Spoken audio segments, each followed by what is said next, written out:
Apresentação Bruno Faria. Oi, por aqui, 1h35, boa tarde.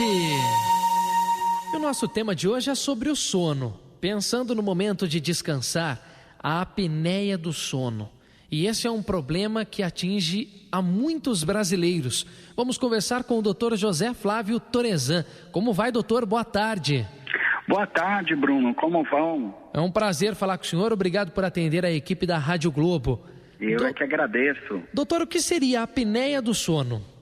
A apneia obstrutiva do sono é um distúrbio do sono, ou seja, acontece durante o sono da pessoa e ele é caracterizado por pausas na respiração durante esse sono. Ou seja, o paciente tem sensação de engasgo, ele tem pausas que vão de 10 segundos até 1 minuto. E essas pausas, ela pode matar? Na verdade, ela é uma doença crônica e é preciso combater a causa da obstrução. Seja a obstrução ela no nariz, atrás do céu da boca ou atrás da língua. E tem uma série de tratamentos para isso. Se você não trata, a gente costuma dizer que o paciente perde 10 anos de vida, ou seja, é muito mais fácil dele um dia sofrer um infarto, derrame ou até câncer, como está comprovado pelas pesquisas. E o que causa a apneia? Então, a apneia obstrutiva do sono, ela é causada por uma obstrução na coluna aérea superior, ou seja, nas vias aéreas superiores. Onde fica isso? Como eu disse, atrás do nariz, atrás do céu da boca, atrás da língua. Essa obstrução, ela é causada muitas vezes por esse estreitamento, mas esse estreitamento pode ser agravado por como posso dizer assim, um paciente que engorda, um paciente que ganha peso. Obeso. O ganho de peso prejudica diretamente, ou seja, quanto mais peso esse paciente ganha, maior a tendência dessa apneia ficar de moderada para grave para gravíssima. Ah, entendi. E assim, o álcool, o cigarro são alguns dos problemas que podem causar a apneia? O cigarro não está relacionado diretamente à apneia, porém o álcool, ele tem um efeito de relaxamento da musculatura da faringe. Então, é comum, qualquer paciente, não precisa ser um paciente que é acometido de apneia obstrutiva do sono, ele pode sim desenvolver ronco. Então, o camarada toma uma dose de bebida, um vinho, um whisky, e naquela noite ele vai dormir. É muito comum que ele vá roncar, mas não quer dizer que ele vá ter apneia do sono. Então, o álcool é um relaxante da musculatura da faringe, mas ele não causa apneia do sono. Entendi. Doutor José Flávio Torezan conversando com a gente sobre a apneia do sono, como tratar, melhorar a qualidade de vida. E a apneia pode se manifestar desde a infância ou só na fase adulta, doutor? Sim, excelente pergunta, Bruno.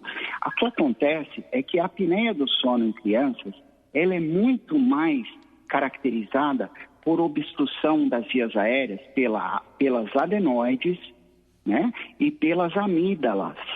Então, quando você vê a criancinha roncando ou tendo dificuldade para respirar à noite, ela tem que ser encaminhada ao otorrinolaringologista.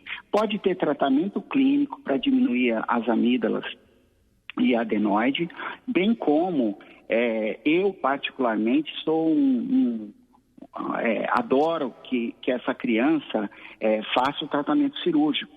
É uma particularidade minha, né? Mas o que se observa quando a criança tem apneia é que ela não fica sonolenta durante o dia. Pelo contrário, ela fica hiperativa. E muitas crianças hiperativas estão sendo tratadas com medicamentos de hiperatividade. Mas muitas dessas crianças não são hiperativas. Elas têm uma hiperatividade reflexa pela perda de sono ou pela privação de sono que tem por esse sono com apneia. Então, é necessário diagnosticar e tratar corretamente. Então, a obstrução de vias aéreas superiores em criança é comum. Então, o pai e a mãe que observam o filhinho, a filhinha, que está respirando com dificuldade durante o sono, que tem um sono conturbado, pode observar que durante o dia essa criança é hiperativa. Além de ser hiperativa, uma característica da hiperatividade, ela tem dificuldade de concentração, ela tem dificuldade de memória. Então, precisa ser tratado de acordo, né? Agora, a outra parte da pergunta. Tá. A apneia, ela se manifesta em adultos. Qual é a faixa etária predisponente? Então, a faixa etária nos homens, a faixa etária que acomete é dos 40 aos 60, o que a gente mais vê no consultório. E as mulheres, dos 50 aos 60. Por quê?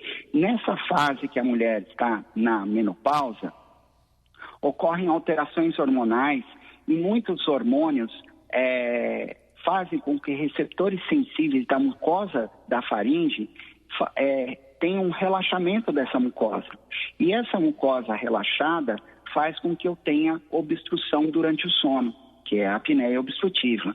Então, é comum nessa faixa etária dos 50 aos 60 a mulher roncar, né? Eu tenho muitas mulheres que roncam, mas, em geral, o tratamento para elas, em geral, não é cirúrgico. Ela pode usar o aparelho intraoral, que é feito por um dentista que faz o aparelho. Ela pode usar aquela máquina, o CPAP, né? Que é uma máquina de pressão contínua, que é um compressor de ar que fica em cima do criado mudo e que joga ar para dentro das vias aéreas. Ou seja, à medida que ela faz uma obstrução, porque ela está deitada, toda a musculatura do pescoço cai e oblitera essa faringe, esse aparelho joga o ar sob pressão e não deixa faltar ar. Então, ela tem uma noite muito bem dormida. E tem o tratamento cirúrgico para quem não quer nenhum desses dois tratamentos, ou aparelho intraoral ou CPAP. Tá, e essas cirurgias, elas são mais simples, elas são mais complexas? Existem cirurgias, Bruno, simples, tá? Que o otorrino pode fazer, que são cirurgias nasais.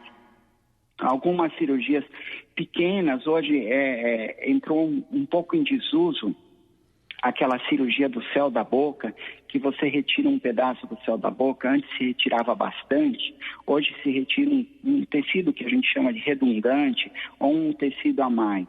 Se faz uma plastia daquela região da faringe, né, no palato mole, lá atrás do céu da boca.